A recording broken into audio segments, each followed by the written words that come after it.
अस्सलामु अलैकुम। चैनल पे आप लोगों को खुशामदीद कहते हैं और उम्मीद करते हैं आप लोग खैरियत से होंगे। एक दफ़ा का जिक्र है, एक फ़कीर ने भीख मांगने के लिए एक मकान पर दस्तक दी। इस मकान में एक मियाँ बीवी खाना खा रहे थे। बीवी ने अपने शौहर से कहा कि फ़कीर को खाने के लिए कुछ दे दो। तो इस पर इसके शौहर ने कहा, कोई ज़रूरत नहीं है देने की, वो तो ऐसे ही मांगते रहते हैं। बहरहाल वो फ़कीर चला गया और इसके बाद इस शौहर के हालात बिगड़ने लगे और वो मालदारी की सीढ़ी से फ़कीरी की तरफ उतरने लगा। यहाँ तक इसकी नौबत आई कि इसने अपने घर का सामान बेच दिया।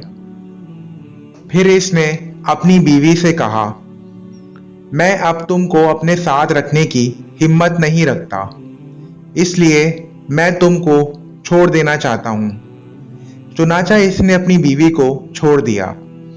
इसके बाद इस औरत की शादी किसी और घर में कर दी गई और वो दोनों आपस में हंसी खुशी जिंदगी गुजारने लगे। कुछ दिनों बाद एक मर्तबा ऐसा हुआ कि वो दोनों बैठकर खाना खा रहे थे तो एक फ़कीर दरवाजे के पास आया और दस्तक देने लगा। तो शौहर ने बीवी से कहा, कुछ दे दो। जब औरत देने के लिए गई तो फ़कीर को देखते ही ज़ारो कतार रोने लगी। इसके शौहर ने पूछा, क्या हुआ? लेकिन औरत खामोश रही।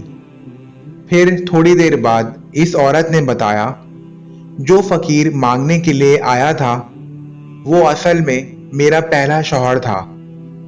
इस औरत ने बताया, एक मर्तबा हम खाना खा रहे थे, एक फ़कीर मांगने आया। मैंने कहा था इस फ़कीर को कुछ दे दो, लेकिन वो नहीं माना और वो फ़कीर चला गया, जिसकी वजह से अल्लाह ने इसको खुद फ़कीर बना दिया है। इसके बाद इस औरत के दूसरे शौहर ने बीवी से कहा, उस दिन जो फ़कीर तुम्हारे दरवाजे पर आया था वो मैं ही था। अल्लाह ने मुझे अमीर बना दिया और उसे मेरे दरवाजे पर फ़कीर बनाकर भेज दिया। अल्लाह अकबर। इस वाक़ये में बड़ी इबरत है। अल्लाह जिसे चाहते हैं अमीर बनाते हैं और जिसे चाहते हैं फ़कीर बना देते हैं। अल्लाह बड़ी कुदरत वाले हैं, लिहाजा मालदारों को अल्लाह से डरते रहना चाहिए और ज़कात और खैरात से फ़कीरों की मदद करनी चाहिए।